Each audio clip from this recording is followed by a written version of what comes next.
रागिनी अपनी माँ संध्या के साथ रहती थी। संध्या बहुत ही गरीब थी और रागिनी उसकी इकलौती बेटी थी। वो अपनी बेटी से बहुत प्यार करती थी, इसलिए वो गरीब होने के बावजूद भी अपनी बेटी का बहुत ही अच्छे से पालन पोषण करती है, क्योंकि रागिनी के पास जादुई सुनहरे बाल होते हैं, जिस वजह से वो उसे कभी बाहर निकलकर काम करने के लिए नहीं कहा करती थी, क्योंकि उसे डर था कि कहीं लोगों को उसकी बेटी के जादुई सुनहरे बालों के बारे में न पता चल जाए। इसलिए वो रागिनी को घर से बाहर नहीं जाने देती थी और जब भी वो काम करने के लिए बाहर जाती तो वो रागिनी को घर के अंदर ही बंद कर देती थी, क्योंकि उसे डर था कि रागिनी उसके जाने के बाद घर से बाहर न चली जाए। एक दिन संध्या काम पर जा रही थी, तभी वो रागिनी से कहती है, रागिनी बेटा, मेरे जाने के बाद तुम घर के अंदर ही रहना और अपने इन जादुई सुनहरे बालों का इस्तेमाल करके घर से बाहर जाने की कोशिश मत करना बेटा, ठीक है? माँ, आपको तो पता है ना, मुझे बाहर जाकर सबके साथ घूमना फिरना कितना ज्यादा पसंद है। हाँ बेटी, मुझे सब पता है, इसलिए तो मैं तुम्हें मना कर रही हूँ। जब तक मैं घर वापस न आ जाऊँ तुम कहीं नहीं जाओगी और घर के अंदर ही चुपचाप रहोगी। और आज जब मैं शाम को घर वापस आऊंगी तो मैं तुम्हें खुद ही बाहर घुमाने ले जाऊंगी, इसलिए जब तक मैं ना आऊं तुम घर में ही आराम करना, ठीक है? ठीक है माँ, मैं आपके घर आने का इंतजार करूंगी। इतना कहकर संध्या अपने काम पर चली जाती है और रागिनी घर में बैठकर अपनी माँ के आने का इंतजार करने लगती है। शाम को संध्या थक हार कर घर वापस आती है तो रागिनी अपनी माँ से कहती है, माँ देखो तो बाहर कितना अच्छा मौसम हो रहा है, अंधेरा भी हो गया है और आपने ही तो कहा था कि आप आज मुझे रात में बाहर घुमाने ले जाएंगी, तो अब तो रात भी हो गई है, तो अब मुझे लेकर चलो ना माँ। मुझे माफ कर देना मेरी बेटी, पर आज मैं बहुत ज्यादा थक गई हूँ। मेरे पूरे शरीर में बहुत थकान लग रही है और मेरे पैरों में भी बहुत दर्द है, इसलिए मैं तुम्हें बाद में बाहर घुमाने ले चलूंगी। माँ, आपने मुझे पहले क्यों नहीं बताया कि आपकी तबीयत ठीक नहीं है, आपको इतनी परेशानी हो रही है? आपने मुझे पहले ही बताया होता तो मैं आपको कब का अपने सुनहरे जादुई बालों से ठीक कर देती और आपके पैरों का दर्द भी खत्म हो जाता। इसलिए अब आप आराम से लेट जाइए, मैं अभी आपकी सारी तकलीफ को दूर कर देती हूँ। रागिनी के ऐसा बोलते ही उसकी माँ जाकर लेट जाती है और रागिनी अपने जादुई सुनहरे बालों से अपनी माँ के पैरों की मसाज करती है और वो जैसे ही अपने सुनहरे बालों से अपनी माँ के पैरों का मसाज करती है, उसकी माँ का सारा दर्द, सारी थकान दूर हो जाती है, जिस वजह से उसको बहुत अच्छी नींद आती है और वो गहरी नींद में सो जाती है। ऐसे ही दिन बीत रहे थे। एक दिन संध्या अपने काम पर जाती है और रागिनी अपने जादुई सुनहरे बालों की मदद से घर की साफ सफाई कर रही होती है।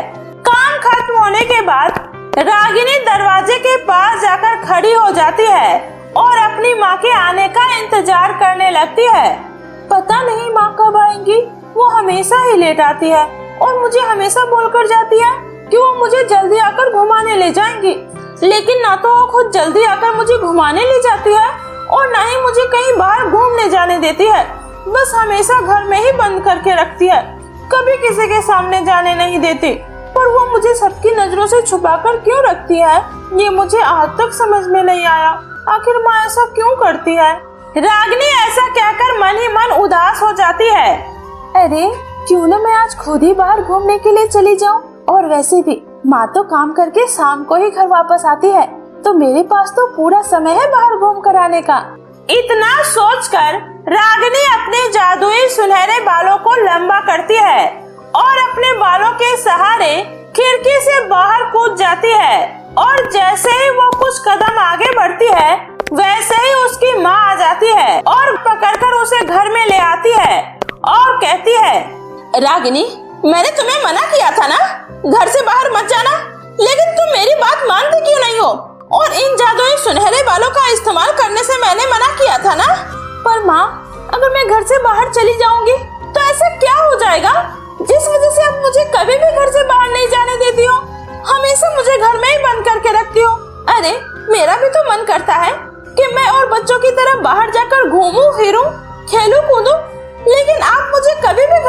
बाहर नहीं जाने देती हो। और हमारी ये इतनी गरीबी, जिसे मैं चाहूँ तो अपने इन जादुई सुनहरे बालों से 2 मिनट में दूर कर सकती हूँ, लेकिन आप मुझे कभी ऐसा करने के लिए नहीं देती हो।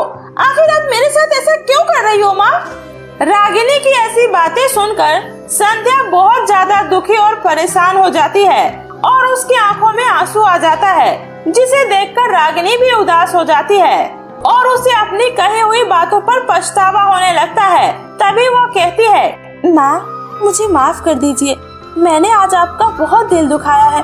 मैं कभी ऐसा नहीं करूँगी, हमेशा आपकी सारी बात मानूंगी। माँ आप चुप हो जाइए प्लीज माँ। रागिनी की बात सुनकर संध्या उससे कहती है, रागिनी बेटा, आज मैं तुम्हें बताती हूँ कि मैं तुम्हारे साथ ऐसा क्यों करती हूँ। बेटा, एक समय की बात है, तुम्हारे पापा के पूर्वज परीलोक की रानी परी की सेवा किया करते थे, जिसकी वजह से रानी परी ने उन्हें ये जादुई वरदान दिया था कि उनके आने वाली पीढ़ी के हर एक लड़की को ऐसे ही जादुई सुनहरे बाल होंगे और वो इन बालों से गरीब और लाचार लोगों की मदद करेंगे, न कि अपनी। तभी कुछ साल पहले जब तू बहुत छोटी थी तो तेरी बुआ अनीता के भी ऐसे ही जादुई सुनहरे बाल थे, लेकिन उन्होंने खुद से एक लालची और घमंडी इंसान से शादी कर ली। और जब ये बात तुम्हारे दादाजी को पता चली। अरे अनीता, ये तूने क्या कर दिया? ये लड़का तेरे लिए ठीक नहीं है। इसने तो तेरे जादुई सुनहरे बालों को पाने के लिए से शादी किया है, क्योंकि ये बहुत लालची किस्म का इंसान है। पिताजी, ये आप क्या कह रहे हैं? सुरेश ऐसा बिल्कुल नहीं है, वो तो बहुत अच्छा इंसान है। आपको जरूर कोई गलतफहमी हुई है, वो ऐसे नहीं है। अनीता जब अपने पिता को समझा रही होती है, तभी चुपके से सुरेश उसके जादुई सुनहरे बालों को काट लेता है और जैसे ही सुरेश उसके बालों को काटता है, उसके बालों की सारी जादुई शक्तियाँ भी चली जाती है। तभी सुरेश उससे कहता है, अनीता, तेरा बाप जो कह रहा है बिल्कुल सही कह रहा है। मुझे तेरी नहीं, तेरे इन जादुई सुनहरे बालों की जरूरत है, जिससे मैं दुनिया का सबसे अमीर इंसान बन जाऊंगा और तेरे इन जादुई बालों से दुनिया का सबसे शक्तिशाली इंसान भी बन जाऊंगा। क्या? ये तुम क्या कह रहे हो? इसका मतलब तुमने मुझे धोखा दिया है। सुरेश, मैं तुम्हें कभी माफ नहीं करूंगी। तभी सुरेश वहाँ से अनीता के बालों को अपने हाथों में लिए जाने लगता है। वहीं छोटी रागिनी खड़ी हुई ये सब देख रही होती है। तभी वो अपने बालों से सुरेश के गले में फंदा बनाकर उसे वहीं पंखे से लटका देती है, जिसकी वजह से सुरेश की वहीं पर मौत हो जाती है। और अनीता के सारे बाल काट देने की वजह से अनीता की सारी जादुई शक्तियाँ चली जाती है और वो एक आम लड़की की तरह अपनी जिंदगी बिताने लगती है।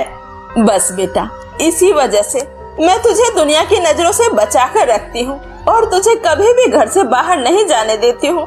हमेशा तुझे इस घर में कैद करके रखती हूँ, क्योंकि मैं डरती हूँ कि जो तेरी बुआ के साथ हुआ कहीं वो तेरे साथ ना हो जाए। इसलिए मैं तुझे कहीं बाहर नहीं जाने देती। और बेटी, मुझे अपनी गरीबी से कोई परेशानी नहीं है, क्योंकि मुझे अमीर बनने का कोई शौक नहीं है। मैं तो बस इतना चाहती हूँ कि तू अपने इन बालों का कभी भी कोई गलत इस्तेमाल नहीं करे। हमेशा अपने इन बालों से लोगों की मदद करना बेटी, क्योंकि तुम्हें इन बालों की हिफाजत करनी होगी और एक ऐसे लड़के से शादी करनी होगी जिसे तुम्हारे बालों की नहीं बल्कि तुम्हारी जरूरत हो। अपनी माँ की बात सुनने के बाद रागिनी को अपने सारे सवालों के जवाब मिल जाते हैं और वो समझ जाती है कि उसकी माँ उसे घर के अंदर क्यों रखती है और क्यों लोगों के सामने नहीं जाने देती। इसलिए जब रागिनी को सच्चाई पता चल जाता है तो जैसा उसकी माँ कहती है वो ऐसा ही करने लगती है। ऐसे ही समय बीतता रहता है। समय के साथ साथ रागिनी बड़ी हो जाती है। एक दिन संध्या काम से घर आने में लेट हो जाती है। वहीं रागिनी खिड़की के पास खड़े उसका इंतजार कर रही होती है। अरे, आज माँ इतनी लेट कैसे हो गई? इतना टाइम हो गया और वो अभी तक नहीं आई। कहीं वो किसी परेशानी में तो नहीं? अब मैं क्या करूं? इतना सोचकर रागिनी को अपनी माँ की चिंता होने लगती है। तभी वो पहली बार घर से बाहर अपनी माँ को ढूंढने के लिए निकल जाती है और जब वो अपनी माँ को ढूंढ रही होती है तभी उसे रास्ते में अनुराग नाम के लड़के से मुलाकात होती है और वो उसकी माँ को ढूंढने में उसकी मदद करता है।